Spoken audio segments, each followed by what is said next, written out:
à tous et bienvenue pour l'émission politique de Terre d'Info, 4 questions A. Aujourd'hui, nous recevons encore un candidat à la présidentielle. François Asselineau, bonjour. Bonjour. Vous êtes candidat de l'Union populaire républicaine. C'est exact. Alors le principe de cette émission est le même pour tous les candidats. 12 minutes pour répondre à 4 questions que se pose le monde agricole aujourd'hui. 4 questions d'actualité. On commence par la première. Elle est liée à la réforme de la PAC qui va, là aussi, être réformée en 2013. Alors faut-il continuer à promouvoir une politique agricole commune à l'échelle européenne? Et si oui, avec quelles mesures prioritaires et quel budget? Alors d'abord, permettez-moi de vous remercier, de remercier les chambres d'agriculture, de donner la parole à un candidat comme moi qui suis le candidat dont même le nom ne doit pas être prononcé à la télévision ou à la radio nationale. Je ne suis pas n'importe qui, j'ai été dans des cabinets ministériels, je suis un haut fonctionnaire et j'ai connu les allées du pouvoir de l'intérieur. J'ai créé, voici bientôt 5 ans, un mouvement qui s'appelle l'Union populaire républicaine et qui explique à mes concitoyens que si nous continuons comme nous le faisons actuellement à appartenir à l'Union européenne, non seulement l'agriculture française va disparaître, mais également l'industrie. Je m'explique, nous avions 3 millions d'agriculteurs en 1960, nous en avons actuellement moins de 500 000 et si les choses continuent comme ça, nous en aurons moins de 200 000 en 2030. Je signale qu'en matière industrielle, nous perdons actuellement 800 emplois industriels par jour ouvrable. Nous avons perdu 900 usines en 3 ans. Alors lorsque l'on entend le ministre de l'Agriculture ou le gouvernement nous expliquer que tout va très bien, Madame la Marquise, il est grand temps d'arrêter les frais et de dire aux Français maintenant ça suffit. Ce que moi je propose et ce que propose mon mouvement, c'est d'appeler l'ensemble des Français à se ressaisir, à dire qu'il y a une vie après la construction européenne et à appeler les Français à sortir de l'Union européenne en vertu d'un article qui est l'article 50 du traité sur l'Union européenne qui permet à un État, en effet, de sortir de l'Union. Donc ça me permet de répondre maintenant à votre question. Nous devons mettre un terme à la politique agricole commune et en revenir à ce que je propose dans mon programme présidentiel qui est disponible sur Dailymotion à défaut d'avoir pu être présenté à la télévision française qui est tenue, comme vous le savez, par des grands intérêts d'une oligarchie financière. Donc je propose tout simplement de créer une politique agricole nationale en revenant sur les différentes dispositions qui ont pu être prises, notamment de marché généralisé, de généralisation de la commercialisation des produits agricoles au sein de l'Europe. Je voudrais tout de suite dire quelque chose de très important à tous mes concitoyens agriculteurs. C'est que, contrairement à ce qu'on leur dit, les subventions qu'ils reçoivent ne sont pas des subventions européennes. Ce sont des subventions que la France verse à la Commission européenne et que celle-ci ensuite redonne aux Français en ayant pris en gros un tiers. Entrons dans les chiffres, s'il vous plaît, parce que Monsieur Le Maire, par exemple, le gouvernement français n'entre jamais dans les chiffres. Le gouvernement ose dire qu'il se bat parce qu'il sauve un budget, mais c'est de notre argent qu'il s'agit. Les Français, en gros, chaque année donnent 21 milliards d'euros à la Commission européenne, enfin à l'Union européenne. Et l'Union européenne nous en restitue 14 milliards d'euros. Ça veut donc dire que notre participation à l'Union européenne coûte la bagatelle en coût direct simplement de 7 milliards d'euros. Et ça veut dire également que les subventions que reçoivent les agriculteurs, mais que reçoivent aussi les collectivités locales, les associations, etc., que l'on présente comme étant des subventions européennes, sont en réalité des subventions payées par les Français dont on nous a prélevé un tiers. C'est la raison pour laquelle,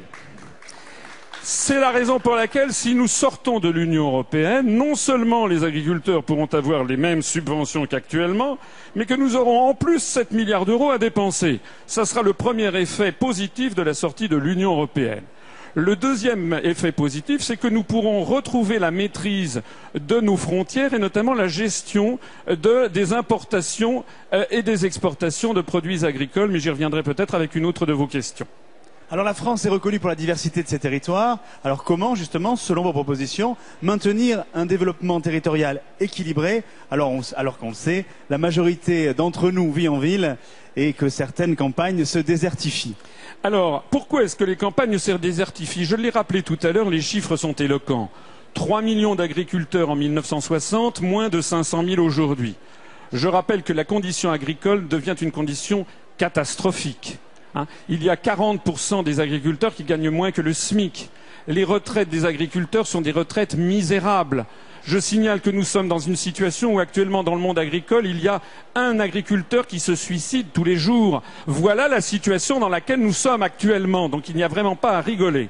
Alors ce que nous disons, c'est qu'il faut arrêter cette catastrophe et il faut arrêter cette course systématique au rendement maximal des exploitations. Parce que, par l'intermédiaire des traités européens, notamment l'article 38 et l'article 39 du traité sur le fonctionnement de l'Union européenne, ah oui, j'ai la particularité, je le signale, d'être un candidat qui entre dans le détail et d'être un candidat qui précise à mes concitoyens quelles sont les règles juridiques qui s'imposent à eux. Par l'intermédiaire de ces articles, donc 38 et 39, toute l'agriculture française, que ce soit l'élevage, que ce soit les fruits et légumes, ou que ce soit le lait, etc., tout est soumis désormais à une contrainte maximale de rentabilité. Le modèle économique que développe la Commission européenne, c'est de transformer la France en Oklahoma, ou bien en Saskatchewan, vous savez, ces espèces de grandes provinces du Canada ou des États-Unis, où il y a des exploitations qui font des dizaines et des dizaines de milliers d'hectares et que l'on arrose d'engrais. Bon, nous sommes en faveur, bien entendu, de ce qu'a toujours été la France, c'est-à-dire un pays de terroir avec des exploitations de quelques hectares. Il est vrai que pour parler d'exploitation de quelques hectares, encore faut-il savoir ce qu'est un hectare. Ce que le ministre de l'Agriculture, vous vous rappelez, ne sait pas ce qu'est un hectare. Donc nous, ce que nous considérons, c'est que nous devons conserver une agriculture à taille humaine, avec des terroirs, avec le goût, effectivement, de ce qu'a été la saveur de la France. Ça impose notamment de changer et donc de dénoncer ces articles de la Commission, des traités européens, puisque les traités européens ne posent absolument en aucun cas le principe du maintien des territoires, des terroirs, des identités des terroirs, le maintien de la qualité, le maintien d'exploitation en zone rurale. Tout ceci ne constitue pas des objectifs de la construction européenne. Les seuls objectifs qui sont fixés par l'Union européenne et par les traités à l'agriculture, c'est d'être toujours et toujours plus productif. Autre thématique, l'alimentation française est saine, de qualité, variée. Comment, selon vous, pérenniser cette alimentation équilibrée et s'assurer qu'elle reste accessible au plus grand nombre?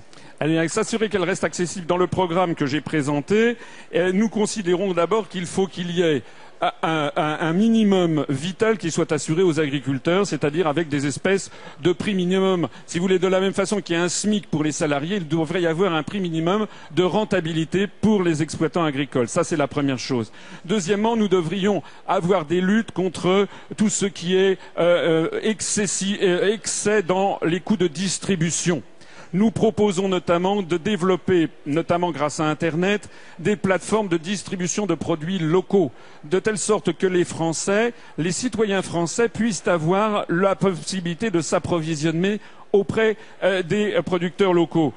Le ministre de l'Agriculture nous explique qu'il fait des efforts pour ci, il fait des efforts pour cela. Mais qu'est-ce qui se passe actuellement? Il se passe actuellement que le moment venu à l'été, eh bien les Français, quand ils vont dans des hypermarchés, découvrent en effet des produits qui viennent de 10 000, 12 000 kilomètres alors qu'ils pourraient s'approvisionner sur place. Nous voulons casser ça de la même façon que nous voulons aussi développer la formation des Français sur ce qu'est un produit agricole de qualité. Ça, c'est un vrai sujet parce que les Français sont habitués depuis leur plus jeune âge, lorsqu'ils vont notamment dans des hypermarchés, à voir que les oranges doivent briller, n'est-ce pas, comme des chaussures de mafieux siciliens, comme si elles étaient vernies. Il faut que tous les produits soient parfaitement calibrés, etc. Il faut faire développer la connaissance par les Français de ce que un produit n'est pas forcément bien calibré, mais il peut avoir du goût, il peut avoir ce que les hindous appellent du prana, c'est-à-dire qu'il a été cueilli peu de temps auparavant et qu'il est encore plein de vitamines et plein de vitalité. Permettez-moi aussi de rappeler que si nous avons actuellement de plus en plus d'OGM qui se développent en France, alors que 85% des Français sont contre, c'est à la demande exclusive de l'Union européenne et notamment du lobbying des grandes entreprises agroalimentaires du style Monsanto qui sont là-dedans comme des poissons dans l'eau, puisque la Commission européenne est entièrement aux mains des lobbies des grandes sociétés, des grands groupes internationaux. Je rappelle notamment que lorsque les Français, les députés français, ont tardé à traduire en droit français les directives introduisant les OGM, eh bien la Commission européenne a déféré la France devant la Cour de justice de l'Union européenne et nous avons été condamnés, excusez-moi, à la bagatelle de 160 000 € par jour de retard dans la transposition des directives européennes.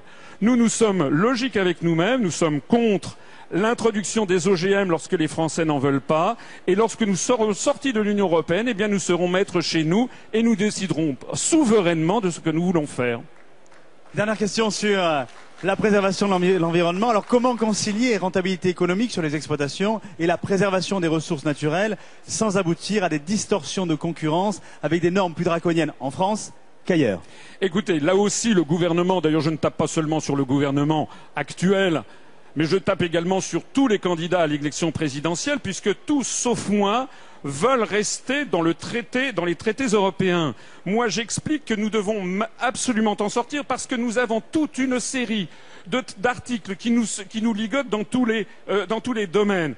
Je voudrais rappeler, par exemple, en matière de distorsion de concurrence, je vais prendre un exemple qui est celui de la filière des fruits et légumes.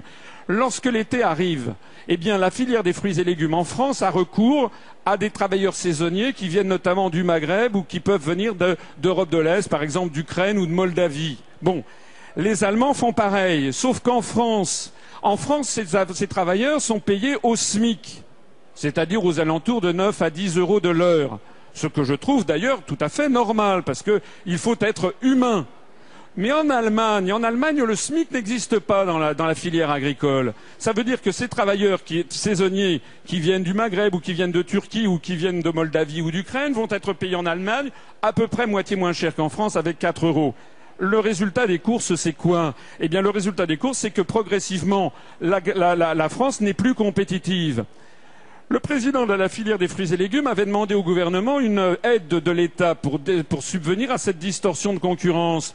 Le Premier ministre, M. Fillon, avait dit pas de problème, on va vous donner quelques centaines de millions d'euros.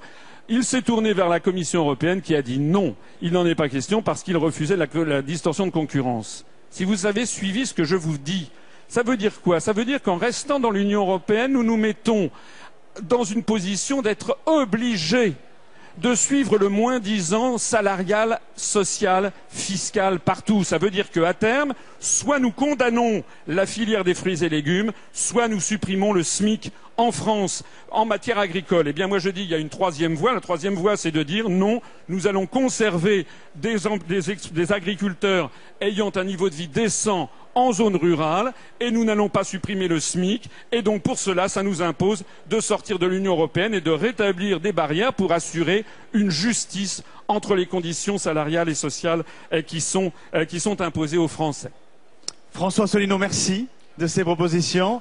Bonne chance pour la campagne avec l'Union populaire républicaine. Et nous, on se retrouve très bientôt sur le plateau de 4 questions A avec un nouveau candidat à la présidentielle. Au revoir. Merci.